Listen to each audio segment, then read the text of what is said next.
Olá pessoal, bem-vindos a mais uma aula de introdução à probabilidade estatística. Hoje a gente vai falar a terceira parte de todo esse grupo de aulas que a gente está tendo de variáveis aleatórias, né? Na primeira parte a gente viu a definição de variável aleatória, função de distribuição acumulada, algumas propriedades delas, e falou um pouco também de o que era uma variável aleatória discreta, né? Na parte 2, a gente continuou com variáveis aleatórias discretas, a gente viu alguns casos especiais, algumas distribuições especiais, né? Acredito que a gente viu a Bernoulli, a binomial, a Poisson e a binomial negativa. E hoje a gente vai falar de variáveis aleatórias contínuas, tá? Como usual, vou começar por uma revisão. A gente tinha definido uma variável aleatória x como uma função cujo domínio era o espaço amostral, cuja variação era o conjunto dos números reais, né? A gente viu também que, na verdade, uma definição mais formal precisava de mais algumas coisas, mais alguns detalhes, mas que essa definição era suficiente para a nossa disciplina, né? A gente viu a função de distribuição, que basicamente que a gente denota por f, né? F de x, avaliando o ponto x, é a probabilidade acumulada da variável aleatória x ser menor ou igual do que x, né? A gente viu que essa função de distribuição também tinha algumas propriedades. A gente viu esperança e variância. Basicamente, esperança é o somatório do produto de cada um dos elementos de x, né, dos x'inhos, dos elementos da variável aleatória discreta multiplicado pela probabilidade correspondente, né?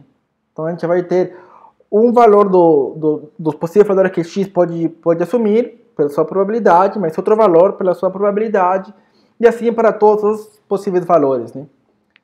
A definição de esperança, na verdade, e além de simplesmente falar a esperança de x, né? A gente podia, de fato, definir a esperança de qualquer função de x, nesse caso uma função h, como a somatório dessa função h, avaliado no ponto x, multiplicado pela probabilidade desse ponto x, a gente soma todos esses elementos e obtém a esperança de h de x, né?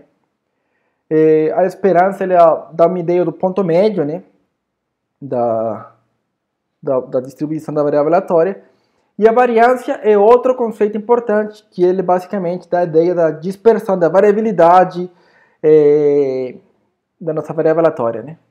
Então, a gente define nossa variância da variável aleatória x como a esperança de x menos μ ao quadrado, onde μ é o quem? μ é a esperança, né? Então, vai ser a esperança de x menos a esperança de x, tudo isso ao quadrado. A gente tem a variância. E no caso de variáveis aleatórias discretas, é simplesmente fazer o somatório do produto de x menos μ, tudo isso ao quadrado, né, x, multiplicado pela probabilidade correspondente. E bom, a raiz quadrada da variância é o desvio padrão, né? A gente viu várias propriedades interessantes, só que a gente não conseguiu provar elas porque tinha muita matéria, né? Então agora eu vou provar algumas delas. Eu estou fazendo a prova para o caso discreto só, porque eu sei que tem pessoas na nossa turma que ainda não viram cálculo integral, tá? Então eu vou evitar o máximo que eu puder usar coisas de integral. Então, ou quando eu usar, eu vou tentar simplificar um pouco as coisas para vocês que não pegaram ainda cálculo integral conseguirem acompanhar a matéria. Bom, a primeira propriedade é que se x é uma variável aleatória, então y, né, que vai ser ax mais b, onde a e b são constantes, a esperança desse y é a vezes a esperança de x mais b. Então, basicamente, esse y, eu vou escrever ele como meu h de x, né, que ele de fato é um h de x, e pela definição de esperança de h de x, eu tenho o quê? O somatório de h de x pela probabilidade desse x, né? Só que quem que é h de x? É ax mais b, né? Tudo isso é multiplicado pela probabilidade de x. Então, o que eu vou fazer? Eu vou multiplicar cada um dos termos dentro do parênteses, dentro desse ax mais b. Então vai ficar a somatório de AX, probabilidade de X, mais somatório de B, probabilidade de X. Certo? Agora, observe uma coisa interessante, que tanto A quanto B, elas são constantes, ou seja, não dependem de X. Então eles podem ir para fora do somatório. Isso é exatamente o que a gente faz, né? Coloca A fora do somatório, do primeiro termo desses dois somatórios, né? E o B fora do somatório que está no segundo termo. Só que o que ficou dentro do somatório, veja bem, no primeiro termo, o que ficou é a somatória de X, probabilidade de X. E isso, por definição, é quem? É a esperança de X. E o que sobrou no segundo termo é a somatória da probabilidade de X para todos os possíveis valores de X. Quer dizer, eu estou somando todo mundo. E isso daí, por definição, é 1. Né? Então eu tenho que essa esperança de h de x, que no caso é y, né? É igual a vezes a esperança de x mais b. Vocês viram que é simplesmente aplicar a propriedade de somatória, identificar quem que é a esperança, quando que é 1. Né? Aí você precisa se familiarizar um pouco com as fórmulas e as propriedades da probabilidade para conseguir fazer a demonstração. Uma segunda propriedade é essa aqui, que a variância de x ele é igual a esperança de x ao quadrado menos a esperança ao quadrado de x. A gente tem a definição da variância, né? Que a variância de x é a esperança de x menos μ tudo isso ao quadrado. Né? Só que muitas vezes é bem mais fácil calcular a esperança através dessa propriedade. Por quê? Porque geralmente no passo anterior a gente já calculou a esperança, então vai ter que levar ao quadrado esse valor só. E calcular o segundo momento, que a esperança de x ao quadrado, é bem mais fácil também, né? Então a gente vai calcular o primeiro momento, o segundo momento, faz a formulinha e geralmente aplica isso e fica fácil calcular a variância. Então vamos mostrar que isso é verdade. Por definição, a variância de x é essa aqui, né? Esperança de x menos esperança de x tudo isso ao quadrado. Eu vou desenvolver o que está dentro desse quadrado, que seria x quadrado mais esperança ao quadrado de x menos 2 vezes x esperança de x. Tudo isso eu posso chamar de um h de x, certo?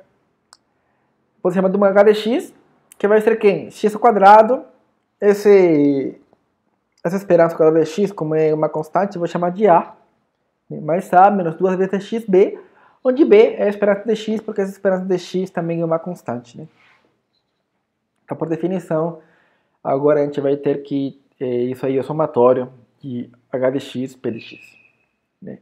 Então, eu vou substituir h de x por a função avaliada no ponto x. Né? Então, simplesmente substituo meu h de x. E assim como na propriedade anterior, eu vou multiplicar essa probabilidade cada um dos termos. Né? E vou ficar aqui com três termos aqui. Somatório de x quadrado p de x, mais a, como a é uma constante. Tá? Vejam que a é uma constante por quê? Porque quando eu já calculei a esperança, ela já parou de ser variável aleatória, agora é um número. Né? Então esse a fica fora do somatório, o b também fica fora do somatório. E agora o desafio é você identificar o que está dentro do somatório. No primeiro termo, a gente tem o somatório do x quadrado, probabilidade de x. Só que isso aqui, por definição, é quem? Esperança de x quadrado.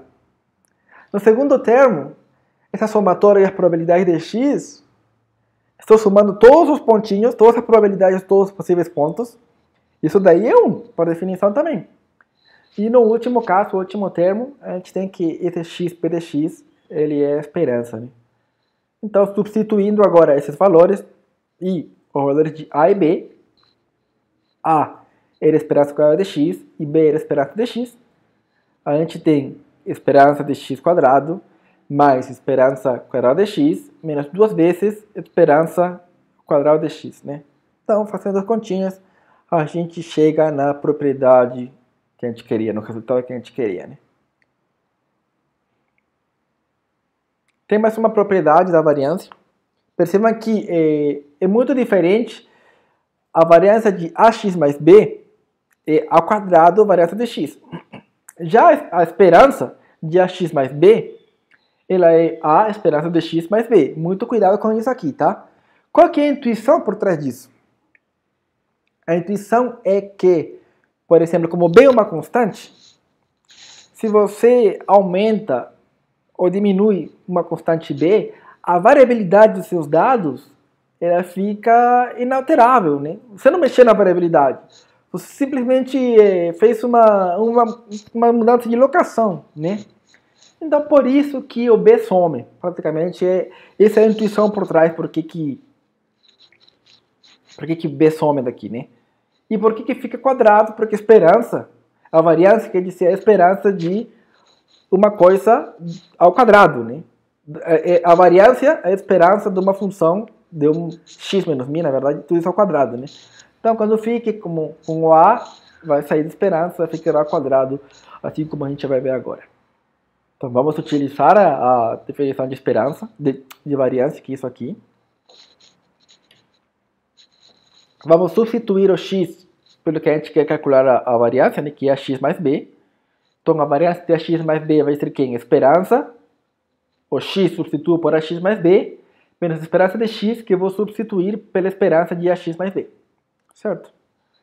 Pela propriedade da linearidade de esperança, que foi a primeira propriedade que a gente provou, a gente vai ter que isso vai ser ax, a esperança de x, mais b. Como tem um menos na frente, vai ficar menos e menos.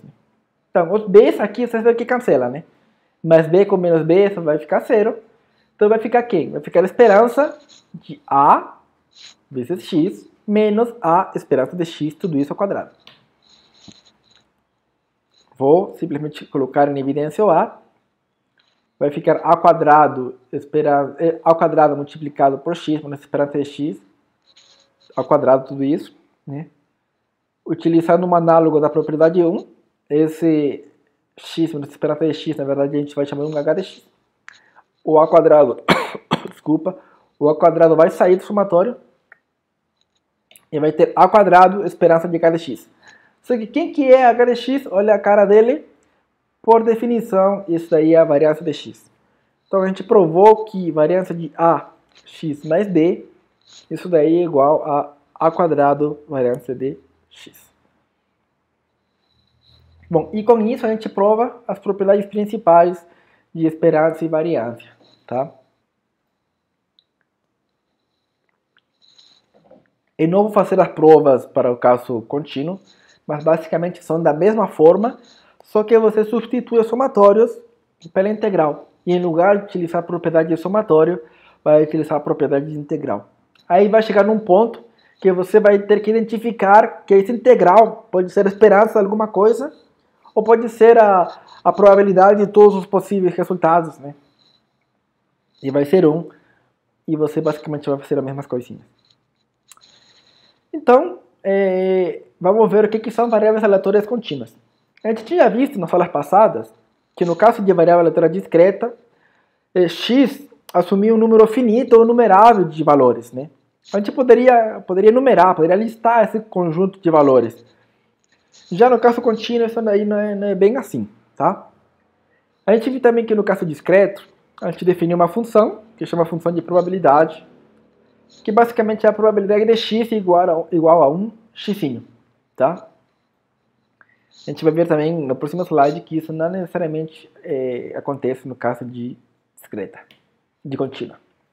Bom, então no caso de variáveis aleatórias contínuas, a gente não vai ter mais um número finito, numerável de possíveis resultados.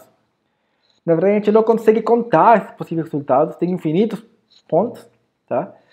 E na verdade, a gente vai estar interessado em calcular coisas que estão num intervalo, né? Porque esse x, na verdade, está num intervalo de valores. Então, vamos supor 0 e 1. Entre 0 e 1, tem infinitos pontos. A gente não consegue listar um a um com todos esses elementos, tá? Então, nesse caso, a gente vai trabalhar com variáveis aleatórias contínuas. A gente vai falar que x é uma variável aleatória contínua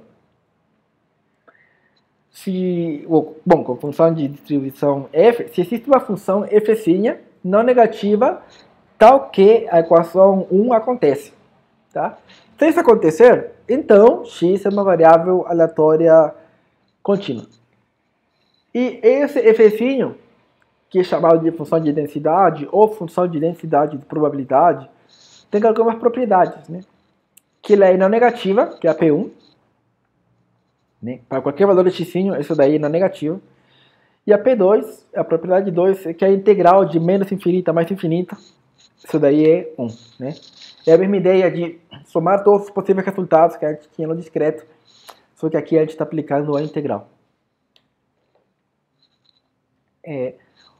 A mesma coisa que a gente fazia no caso discreto, quando a gente queria calcular a probabilidade de x estar entre a e b, né? Que era f de b menos f de a negativo, é igual a essa integral aqui. Mas professor, o a é negativo e na integral não tem esse negativo. Não tem problema. Por quê?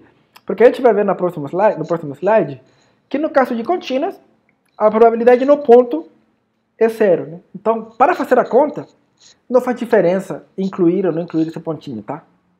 Então, a gente assume que essa integral vai de a, assume que vai de a a b, não tem problema. E bom, a gente define a esperança de variância, que são bem semelhantes ao caso discreto. Simplesmente substitui o somatório pela integral e a função de probabilidade de x pela densidade, que é f de x. Essa densidade pode ter muitas caras diferentes. Aqui eu coloquei 4 delas. Exponencial, que está no superior esquerdo. A normal, que está no superior direito. Aqui quadrado, que está no inferior esquerdo. E a uniforme, que está no inferior direito. Tem muitas outras funções de densidade. E logicamente que à medida que eu vou mudando alguns parâmetros de cada uma dessas distribuições, a cara dessa densidade vai mudando também. Atenção a isso aqui, tá? No caso de variável natural discreta, por exemplo, da binomial, a gente falava assim, qual que é a probabilidade de ter 2 bolas vermelhas de uma urna com 10 bolas, né?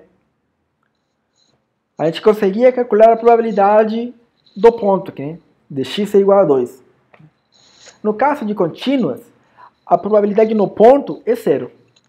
Assim, pensando numa forma bem tosca mesmo, você tem de fato infinitos pontos, né? Então, pegar um ponto dos possíveis infinitos valores, isso daí é zero, né? Então, intuitivamente, você pode pensar dessa forma assim. A probabilidade de x estar entre a e b, fechado, é igual se você colocar aberto em um dos lados ou aberto em ambos os lados. Na hora de fazer a conta, é a mesma coisa. Por quê? Porque a probabilidade no ponto é igual a zero.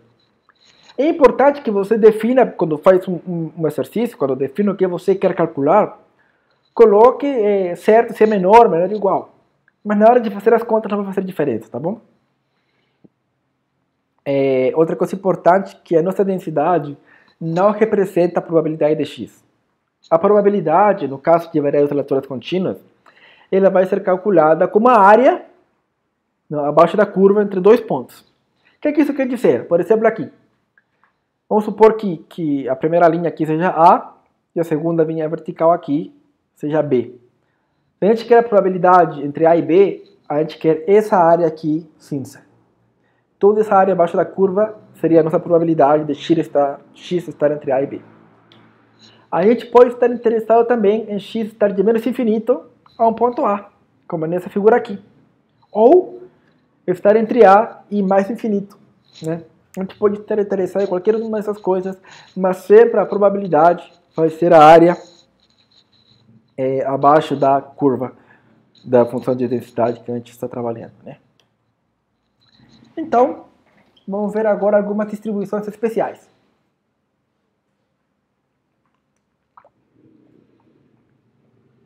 Tem várias na literatura, a gente vai focar em 3. A gente vai focar na uniforme, na exponencial e na normal, tá? Para a nossa matéria, essas vão ser as 3 principais.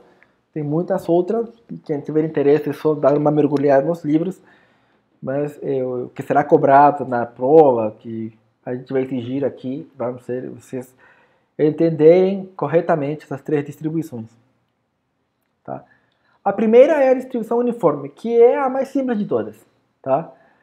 A gente fala que x tem uma distribuição uniforme no intervalo AB, se a densidade desse x tem essa cara aqui, tá? Veja que a nossa densidade está definida em todos os reais, só que em alguns casos, em vários casos, ela é zero, e em outros casos ela tem uma forma bonitinha, tá? Então, se a densidade está escrita dessa forma, a gente fala que x tem uma distribuição uniforme no intervalo AB. E, logicamente, que esses A e B variam. Por exemplo, aquele que está no meio, A é 0 e B é 1. Você vê aqui 0 e aqui 1. E, então, nossa f de x seria 1 menos 0. 1 dividido por 1 menos 0 vai ser 1. Então, tudo isso é 1. Observem que se a gente colocar aqui entre 0 e 1, né, vai ficar um retângulo. A área desse retângulo vai ser quanto? Vai ser 1, né? Aquele que está na direita, por exemplo, é uma uniforme 1, 3, né? Então a densidade vai ser 1 dividido 3 menos 1, 1 meio, e vocês veem aqui, de fato, ele está no 0,5, né? E a área aqui tem que ser 1, né? E naquele que está na esquerda, esse é um uniforme que está entre menos 2 e 2, né? Então eu coloco a f de x onde deveria ser, e a área, de novo, tem que dar 1. Tá? Então, basicamente, o uniforme é sempre uma linha, só que onde está essa linha varia dependendo dos parâmetros A e B. A esperança de x é dada por AB sobre 2. Tá? Eu vou fazer só a conta no caso do uniforme porque é simples. Tá? Mas quem sabe integrar, quem já viu integral, pode fazer isso para a exponencial também, que a gente vai ver mais pra frente. Tá? Então, basicamente, por definição, a esperança de x é esse cara aqui, é o integral de menos infinita a mais infinita de x, f de x. Só que f de x, ele tinha uma cara entre a e b e era zero caso contrário, né? Então, o que é zero, eu vou focar apenas no que está entre a e b. Tá bom? Então, esse f de x entre a e b é b menos a, né? 1 dividido por b menos a. Esse b menos a é constante, não depende de x, então vou colocar fora da integral. Então, tenho que a esperança de x é 1 dividido por b menos a, multiplicado pela integral a b de x, diferencial de x. E a que é igual a essa integral? Lembre-se que essa integral é igual a esse cara aqui. b quadrado menos a quadrado, tudo isso é dividido por 2. Né? Então, bom, substituindo essa integral, tem isso aqui. B quadrado menos A quadrado fator A. Eu posso escrever isso como B mais A multiplicado por B menos A. B menos A com B menos A cancela. Tá? Logicamente que B e A são diferentes. Né? E eu vou ter que isso daí, a esperança de x, então é A mais B dividido por 2. É que não é difícil, é simplesmente calcular a propriedade de integral aqui. E o negócio vai para frente. A variância pode ser calculada da mesma forma. Basicamente, você vai ter que calcular o segundo momento, que é isso aqui, tá? Você vai ter que verificar isso se você já sabe integral. Se você não sabe, vai ter que assumir que está certo, e de fato está certo, tá? Mas eu recomendo que quem já viu integral, verifique isso, por favor. E a variância vai ser quem? A gente vai utilizar aquela propriedade que é esperança de x ao quadrado menos esperança ao quadrado de x, né? Então, esperança de x ao quadrado eu calculei aqui atrás, né, no passo anterior. E a esperança de x eu já tinha, então vou levar ao quadrado. E bom, multiplico por 4 em cima e embaixo no primeiro termo, por 3 em cima e embaixo no segundo termo. Faço as continhas aí e vou chegar aqui, isso daí é b menos a ao quadrado, tudo isso dividido por 12. Tá? Você vê? Importante. Se x é um uniforme A e B, entre A e B, né? Para qualquer valor, para qualquer intervalo entre C e D, né? Então isso satisfaz a condição. Basicamente, C e D tem que estar dentro do intervalo de A e B. Isso daí é igual a essa forma aqui, né? Quem sabe integrar vê que isso daqui é imediato, mas para quem não sabe integrar, eu estou colocando aqui para simplesmente vocês substituírem apropriadamente. O que eu recomendo? Tudo isso que está nos blocos aqui, que eu coloco como importante, observação, escreva numa folha de papel, tá? E mantenha ela perto quando você estiver estudando. Para quê? Para não ter que voltar.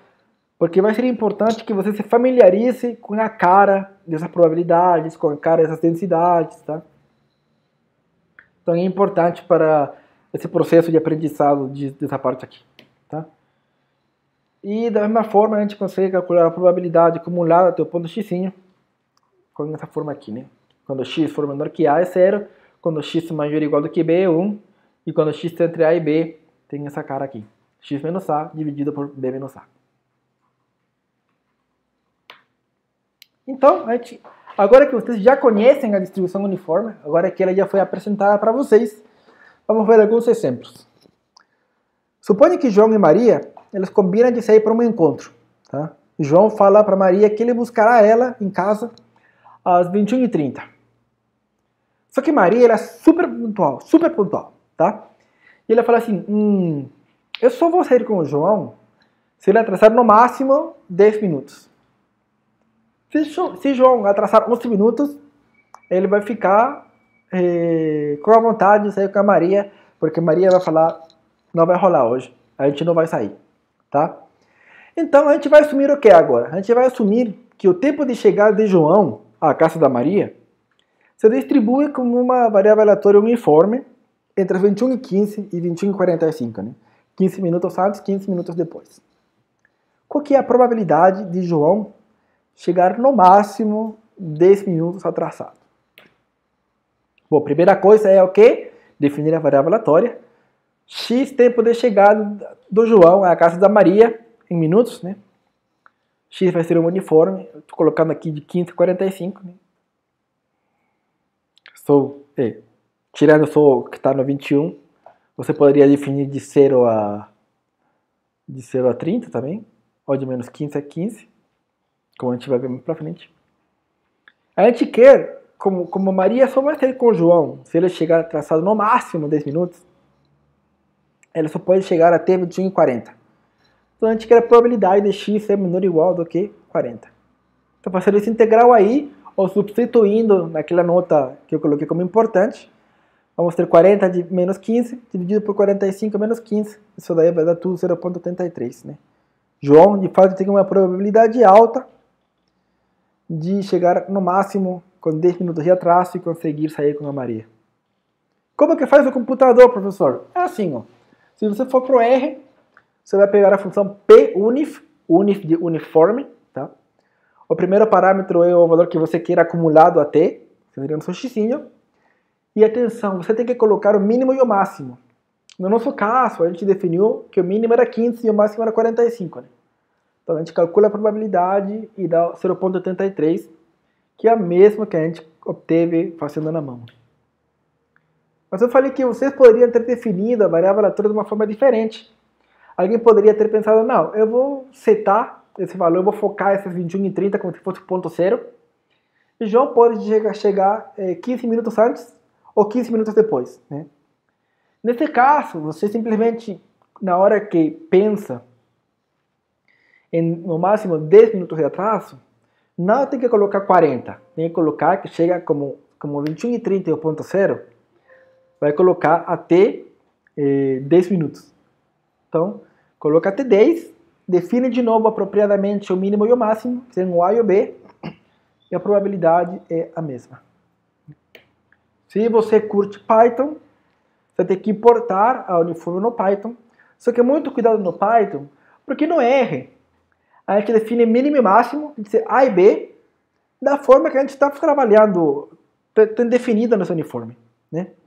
Só que no Python, os parâmetros de entrada são diferentes. Você não coloca x A e B, você coloca x A e B menos A, tá? Muito cuidado, porque isso pode levar à confusão. Independente do programa que você use para calcular probabilidades, você tem que dar uma olhada no manual da função, porque mesmo que a função seja a mesma, tanto no R quanto no Python, o parâmetro de entrada dele pode ser diferente. Isso vai te levar a resultados diferentes, tá bom? Segunda questão.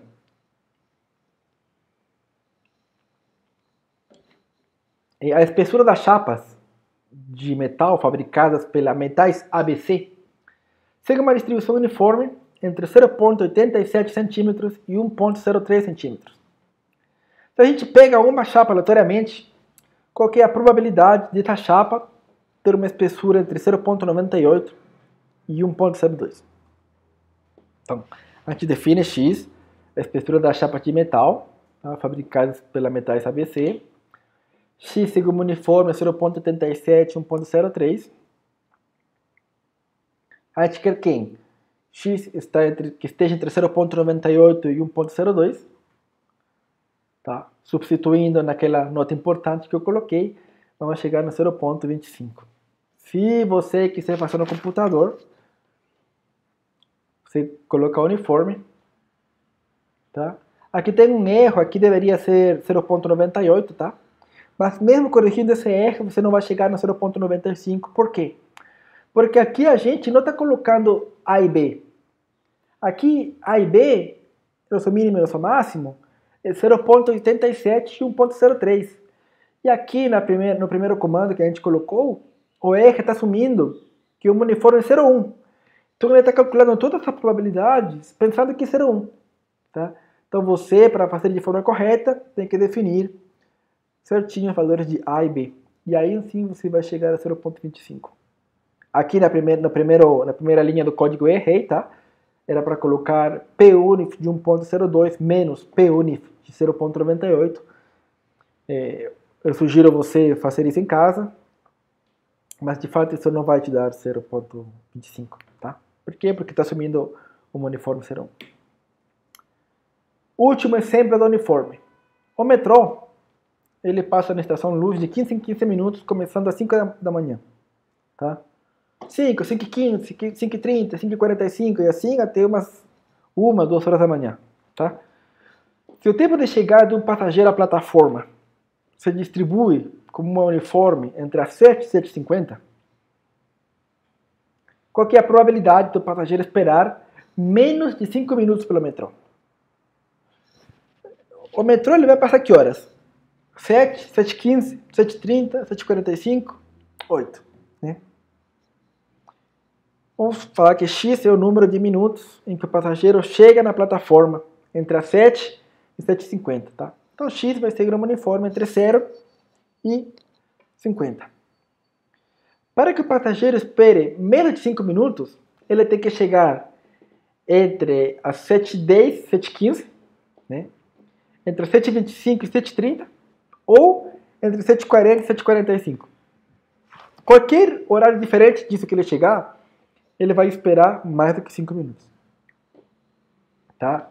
Então, estou interessado nessas probabilidades. Aconteça isso, ou, não sei o que, ou é mais, né? A união, ou isso. Como são eventos tudo juntos, né? A união vira a soma, basicamente, e a gente aplicando aquela nota importante que eu coloquei em cada um dos termos, a gente vê que o numerador de todos os caras, 5, né? 15 menos 10, 30 menos 25, 45 menos 40, todo mundo o numerador é 5, e o denominador de cada um deles é 50, né? Então vou ter que 15 dividido por 50. E pronto. E esse foi o nosso passeio rápido pela distribuição uniforme. Tá? Outra distribuição interessante é a exponencial. Tá? A gente fala que x, uma variável aleatória contínua x, tem distribuição exponencial com parâmetro lambda, se a densidade de x tem essa cara aqui. Ó. De novo, vejam que a densidade está definida em todos os pontos, só que em vários pontos ela é zero, e quando x, nesse caso aqui, é não negativo, tem essa carinha aqui. Fazendo propriedade integral, a gente consegue calcular a esperança e a variância. Eu não vou fazer isso aqui, tá? Mas quem sabe integrar pode calcular. E como que vocês vão identificar o lambda no exercício? Geralmente no exercício ele vai te falar alguma coisa de tempo médio de alguma coisa e tanto. Tá? Veja que o tempo médio, a esperança, é 1 menos lambda, 1 dividido por lambda. Né? Então se você isola o lambda, você que lambda é igual a 1 dividido por μ. Então, 1 dividido por esse ponto médio, tempo médio que você vai encontrar provavelmente na questão. Né? Então, com isso você vai encontrar e vai definir seu lambda de forma apropriada. Essa daqui é a carga exponencial para diferentes valores de lambda. Logicamente que a diferente valor de lambda, mesmo que você queira a probabilidade entre A e B são sempre os mesmos, a probabilidade vai mudar. Por quê? Porque a cara da distribuição, a cara da densidade, ele vai mudar dependendo do valor de lambda. Tá? Então, a área abaixo dessa curva ela vai mudar também. Então, você vai ter que definir sempre o valor de lambda apropriadamente, saber os valores mínimo e máximo que você quer para calcular sua probabilidade. Assim como dei o caso simplesinho, o caso mais fácil para quem não sabe integrar, no caso do uniforme, estudando aqui para exponencial. Tá? Se você já sabe integrar, é só fazer a integral, não é muito complexo. Mas se você não sabe, ou se você sabe e prefere, é só anotar isso aí no papel, tá? E você se familiarizar com essa cara aí. E você também consegue calcular a função de distribuição acumulada. E vai ser dada dessa forma aqui. Então, bom, isso foi o que é exponencial. Como eu sei que não todo mundo viu integrais ainda, eu vou evitar as provas, tá? Exemplo 1. O tempo em horas necessário para consertar uma máquina de café que tem um determinado problema X pode ser modelado por uma exponencial com parâmetro lambda igual a 2/3. Aqui o lambda já está dado, né? Então a gente não precisa se preocupar em quem que é o lambda, né? Porque aqui está bem claro quem que é o lambda. João, o conserta tudo, fala que para consertar essa máquina de café, ele demorará no mínimo 3 horas. Qual que é a probabilidade disso acontecer?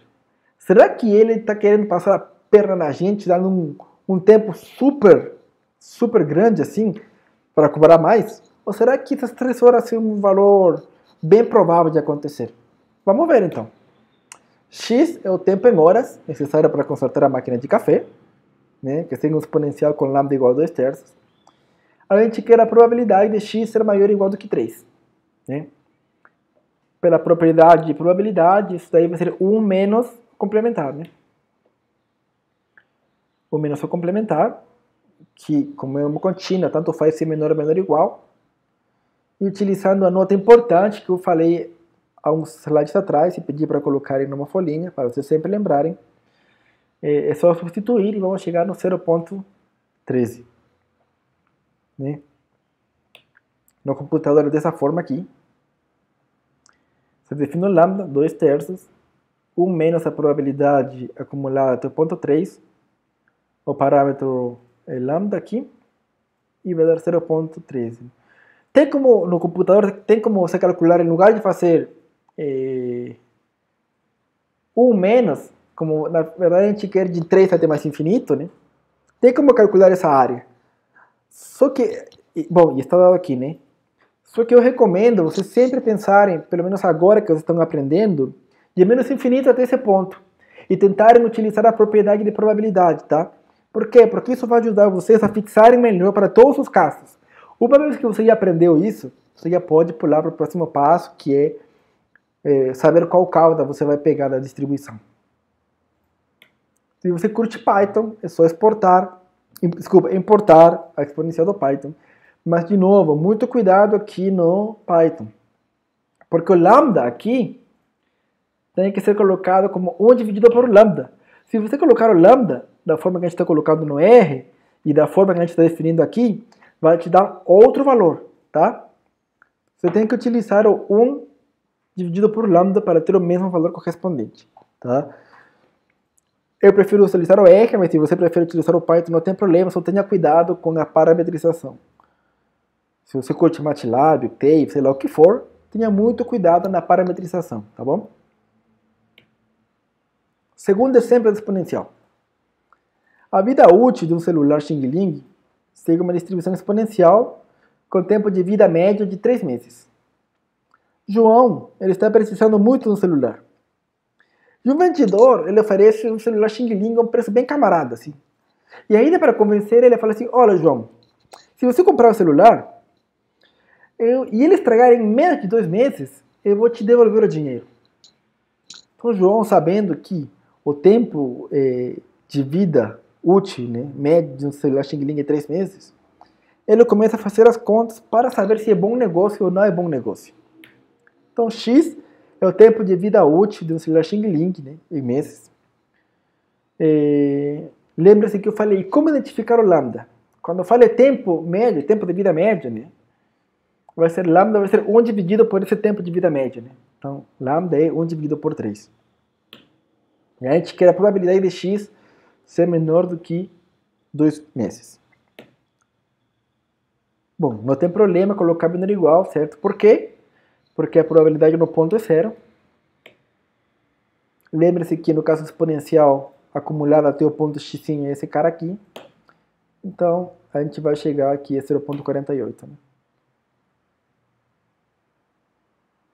Então, fazendo as contas aqui, tanto no computador, utilizando a função da probabilidade, passando o jeito raiz, você vai chegar no 0,48. Então, não sei se é tão bom negócio assim, viu? Mas essa aí é a probabilidade de x ser menor do que 2 meses. Né? De celular estragar em menos do que 2 meses. Tem bastantes, está vendo nos livros, nas questões, tem muitos casos que ele relaciona a exponencial com a Poisson, tá? Então talvez vocês fiquem interessados. Existe de fato uma proposição que fala mais ou menos assim. Suponha que o número de eventos que ocorrem num intervalo de tempo e espaço, né, como o da Poisson, tem uma distribuição Poisson com o parâmetro lambda-t. Né? Lambda-t que está falando, esse t é o intervalo de tempo e espaço. Né? Onde lambda é o número esperado de eventos que ocorrem nesse intervalo de tempo, nessa unidade de tempo. Né? Se esse número de ocorrências entre intervalo e intervalo, né, ele é independente, a distribuição do tempo entre a ocorrência dos eventos vai ter uma exponencial com o parâmetro lambda. Tá? E isso daí também escreve num papel. Tá?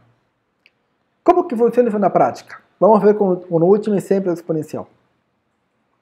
Suponha que as ligações recebidas numa central de denúncias ocorram segundo o processo de Poisson com taxa 0,7 ligações por dia. Ou seja, pode ter dias que tem ligação, outros dias que não tem ligação, mas a taxa média de ligações por dia é 0,7. Qual é a probabilidade de haver mais de 2 dias entre chamadas? A gente está aqui com uma Poisson. Mas a gente quer saber a probabilidade do tempo entre ocorrência de eventos, quer dizer, uma exponencial. Então a gente vai utilizar essa proposição, né? Como a Poisson tem uma taxa aqui 0,7, pela proposição aqui acima, a gente vai ter uma exponencial com parâmetro 0,7 também. Então vamos definir x, o número de dias entre as chamadas. Queremos essa probabilidade, né, de x ser maior do que 2 dias. Tá? Como o número de chamadas segue uma Poisson 0,7, pela proposição Poisson exponencial, x, o número de ocorrências, né, entre os dois eventos, o número de dias entre as chamadas, vai seguir um exponencial 0,7. Então, só fazer a conta aqui e chegamos no 0,24. Né? Eu estou utilizando aqui, em lugar de calcular diretamente a probabilidade de x é maior que 2, calculo o complementar. Tá? Por quê? Porque eu tenho essa cara aqui já, essa probabilidade de x menor ou igual a que x, eu já tenho como calcular aqui, né? Que estava aqui, né?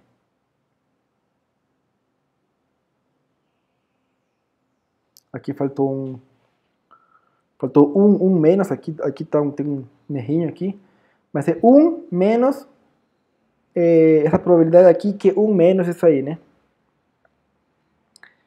Então, se você calcular no computador, é isso aí. E bom, finalmente chegamos à distribuição normal ou distribuição gaussiana, que provavelmente muitos de vocês já ouviram falar alguma vez na vida. Essa distribuição é provavelmente a mais importante de todas, principalmente na nossa disciplina e em muitas das matérias estatísticas que vocês vão ver aqui. Muitos resultados interessantes, muitos modelos, muitas coisas de estatística. A gente utiliza muito a distribuição normal para isso. Tá? A gente fala que x tem distribuição normal, com parâmetros mi sigma. Se tem a densidade tem essa cara aqui, essa cara feia. Tá? Basicamente mi é o parâmetro de locação, né, a média, e sigma é o parâmetro de escala. No caso é a variância de x é sigma quadrado. Tá? Ela tem uma forma de sino, como a gente vai ver no próximo slide. Todas essas 4 curvas aqui, essas 4 grafiquinhas aqui, são todas distribuições normais, onde eu estou mudando o valor de mi e o valor de sigma. A vermelha, por exemplo, é conhecida como a normal padrão, E ela é quando mi é 0 e sigma é 1. Vocês veem que a média é 0, né? Está tudo bem centrado no meio e tem uma certa variabilidade, né? A verde, ela também tem meia 0, só que a variabilidade, o sigma é 2, então ele está mais disperso, né?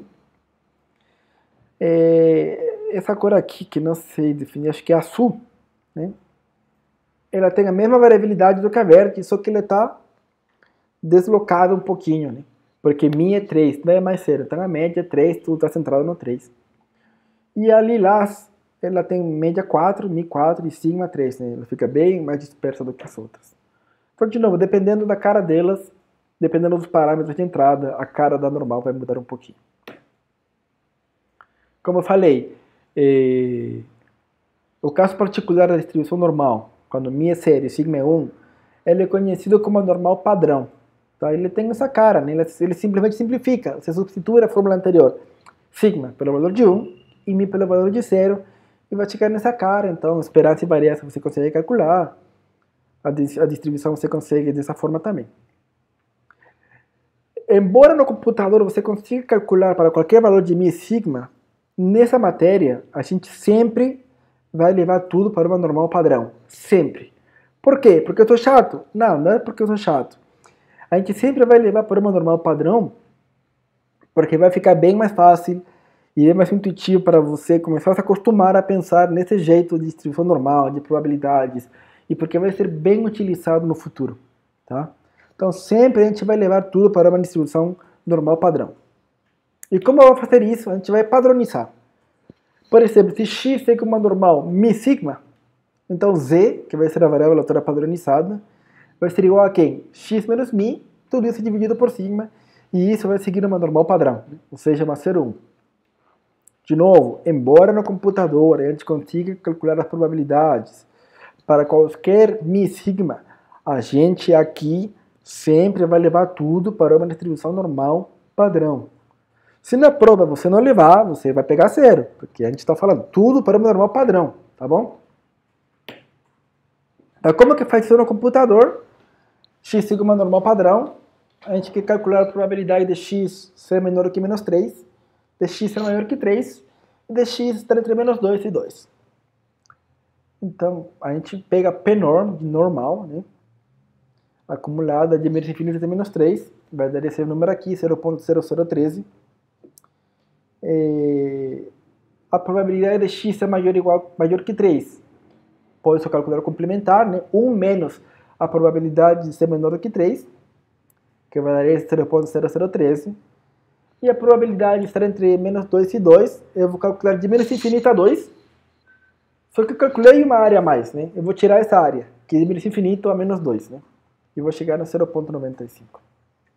Se você é observador, você vai perceber que a probabilidade de x ser igual, menor ou igual do que menos 3, é igual à probabilidade de x ser maior que 3. Isso é errado? É uma coincidência? Não. Se você ver aqui, a distribuição normal tem uma característica interessante. Ela é simétrica. Quer dizer, o ponto do mi da média, você vai conseguir olhar como uma espelho. Então, a área que você calcula numa cauda do 3 negativo para menos infinito, vai ser igual à área que você vai ter de 3 positivo até mais infinito. Né? Então, como ela é simétrica, isso acontece. Por isso que nesse caso, as probabilidades serão iguais. Né? Se você curte Python, tem que importar a normal. Aqui, como estamos trabalhando com uma normal padrão, não preciso colocar mais parâmetros. Simplesmente utilizar os comandos apropriados, né? CDF de função de distribuição acumulada, e fazer as mesmas continhas que a gente fez no R. Segundo exemplo. O tempo gasto em terminar a P1 de IP da UFBC tem uma distribuição normal com média de 120 minutos de desafio padrão de 15. Qual que é a probabilidade de um aluno terminar a prova em menos de 45 minutos? Então, a gente define x, o tempo gasto, eu esqueci de colocar aí em minutos, em terminar a P1. Né?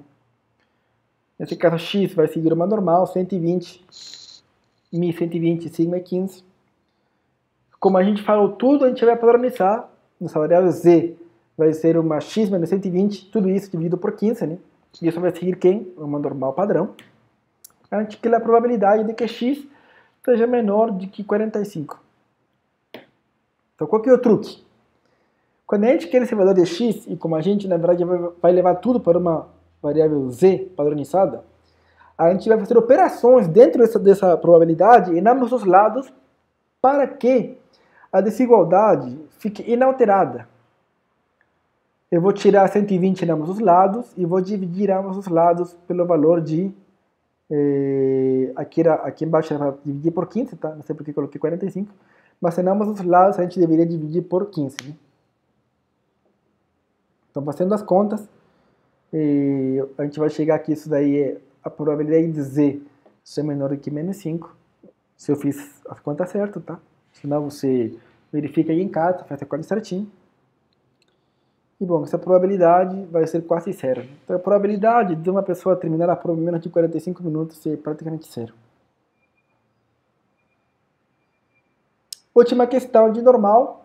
Suponha que numa fazenda a gente tem vários porcos, e o peso médio desses porcos é 70 quilos, com um desvio padrão de 10. Né? Vamos supor que esse peso se distribui de forma normal. A gente escolhe um porquinho ao acaso. Qual que é a probabilidade do peso dele estar entre 65 e 75? Então, x é o peso dos porcos de uma determinada fazenda, que segue uma normal 70-10. A gente quer essa probabilidade aqui. O que a gente faz? Padroniza. Como isso? Fazendo a mesma operação em ambos os lados. Tirei 70 para todo mundo, dividi por 10 todo mundo, e ficou com a probabilidade dessa variável z padronizada. Eu quero, na verdade, a probabilidade que seja entre menos 0,5 e 0,5. Então, não erro, eu calculo do menos infinito até 0,5. Como calculei a probabilidade a mais, eu tiro o que calculei a mais. Tiro o que está de menos infinito a menos 0,5. Tenho o valor de 0,38. Seria a probabilidade desejada. Então, a gente já viu várias distribuições especiais, né? Tanto discretas quanto contínuas. Então, muitas vezes é um pouco confuso identificar qual que é qual. Então, aqui eu tentei colocar um jeito de ajudar você a se identificar quando a gente está trabalhando com alguma determinada distribuição. Se você está enfrentando um problema que fala o número de sucessos em N realizações, né? O número de itens defeituosos num lote com 100 produtos, ou o número de bolas vermelhas numa urna com 10 bolas, né? Isso daí é uma binomial. Tá? Se você está num problema que o desafio é número de alguma coisa no intervalo fixo de tempo e espaço, tá? Número de erros numa página, número de typos numa página de um livro, número de carros que passam de hora em hora, essas coisas, né? Num determinado intervalo fixo, é uma equação. Agora, se você está interessado no número de fracassos até obter R sucessos, é uma binomial negativa. A uniforme você vai identificar porque vai falar claramente se distribui uniformemente, e a normal provavelmente também vai falar se distribui normalmente. E a exponencial você vai identificar porque a variável aleatória de interesse vai ser o tempo até a ocorrência de eventos sucessivos. Então, com isso, eu espero que, de alguma forma, consiga ajudar vocês a conseguirem entender como identificar com qual distribuição trabalhar. Bom, e foi isso. Essas são as leituras recomendadas, tá? Tem alguns exercícios no site da UFABC. Na próxima aula a gente vai ver o quê? Vai ver mais um pouco de distribuição normal, tá? A gente vai focar em outras coisas, que tem muita coisa para falar dela. Eu vou tentar resolver alguns exemplos. E a gente vai falar de transformação de variáveis aleatórias. Transformação de variáveis aleatórias tem várias formas de fazer, tá? Uma delas é como integral. Eu vou apresentar também ela, né? Porque alguns sabem integral já. E vou falar de outros métodos que não precisam de integrar para aqueles que ainda não viram integral, tá bom? Então é isso aí, pessoal. Espero que tenha gostado, espero que tenha sido claro. Qualquer coisa vocês podem me mandar um e-mail, tirar dúvidas. Tem os monitores também aí nos horários que estão no site. Nossa próxima aula é a quarta-feira. Até lá então.